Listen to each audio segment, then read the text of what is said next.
Video si hojikanda thagatariba video footage matek simatang hana mijing tabiyo.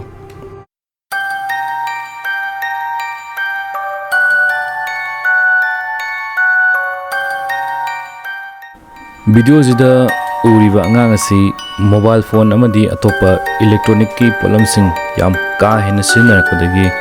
maki brain da tumor ama form tawtuna ohelakpa saktam amani.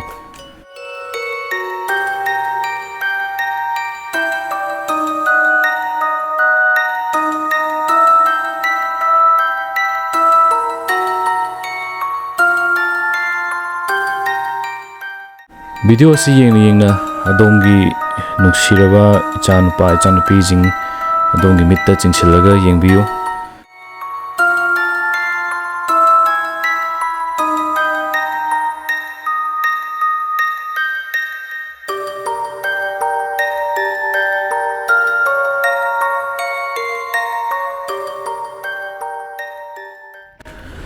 Huziki matamda yumthongi mobile phone paidaba yumje pangna lerektre. Kari paina ino hai kanda adom pamiba yengningiba khudimokse adugi henna internet ki matengna mobile phone da loinu yengbe yare uba yare khangbe yare sipuna moksinani akoi pupudu phone paidi ga na hainingba yawdi comment da habiramuko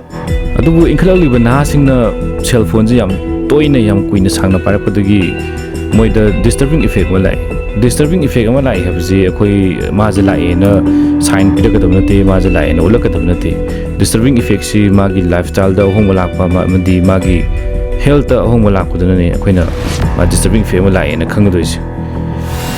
ngasigi topic sidi Enkhatlakliba adult oiba nahasing amadi pikliba angang machajingna cell phone paibagi mangjaba moida kari hongwa lai habagi samlapa point taru khatang purga laksage ihana hanbada weakening eyesight hadi karigumba angangsing amadi nahaoriba adult singna phone ju niti yam kuina sum pairagadi matamdudagi horaga yam nahaoina moigi mit ubagi chang eyesight se mapang yam sondale karigino haragadi mobile screen dagi tholakpa light tu yam kuina sanga adjust tawnaba honabada mitagi strain yam mo puthuye ai strain yam putokojina mitki eyesight ki mapang yam sondale adu kaigumba adongi ichajinjina mobile yenga matamda mit kuptamda yengba horaba adu taragadi angangsinggi phone do yam thana lothupiyo maramdi mit kuptana phone yengakpa taragadi mitchida yoriba cornea haiji kanghalapda mateng yam pangi si kangagadi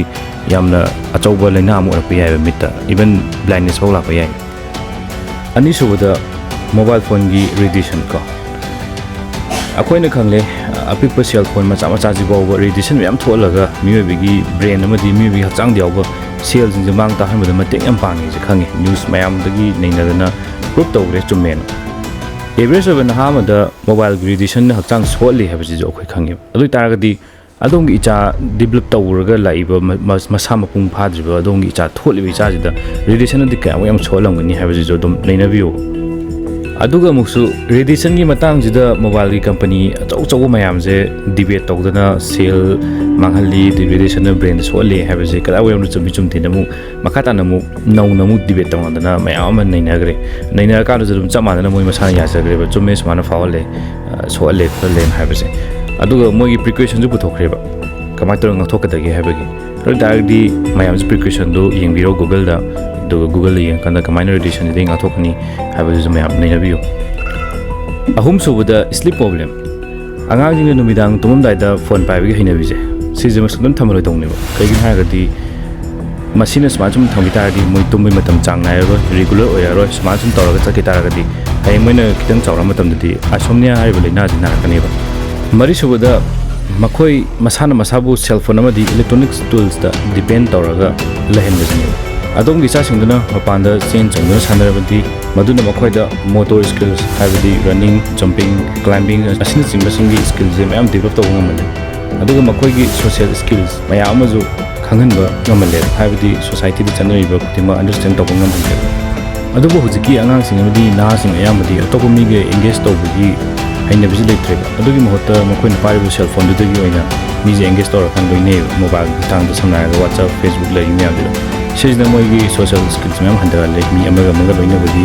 haina bi amada kai ngangani natra amada kai haigani habagi sigi social skills jam handara le manga subada angangsing spine problem amadi makhoi sawong sadajin angang amagi bonasi mapung phadri moiji develop tawre ibini habje khoi loina mona khangi masigi matamjida poster kairaga natraga yam kuina cell phone da nondaraga sumana yengbi hainabije sum nungti kuina leragadi angang heng chawrpa matamda spine amadi neck da musculoskeletal haiba problem se tawrpagi chance yamna wanghale taruk subada like la suda thawayaktaba cell phone da nuai ba entertainment program kayama yawi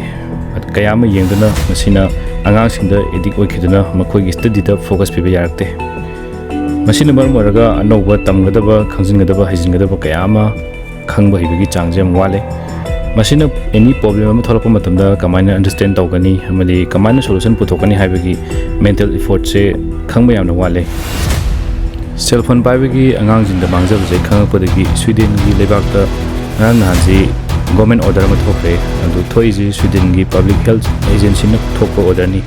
moina kari haige hai kanda angangsingna mobile screen yengmada thingba thamle amasung Enkhatlakliba angangsingna mobile screen yengbasi nongda pung 3 dagi henna yengbi yadaba order thokre adu matungda moina haije angangje chahi 2 dagina 5 fawi manunda leba angangsing yonadi yamdrabada pung 1 dagi henna mobile screen yenghandaba aduga chahi 3 dagina chahi 23 fawi manunda leba angangsingna mo nongmada sumni pung 2 dagi henna mobile yenghandaba aduga 35 fawi manunda leba angangsingna nongda pung 3 khatamo yengan haitare sumana moi order thokre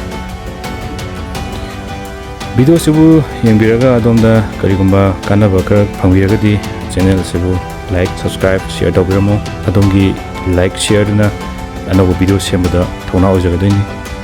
punamu pu thagachari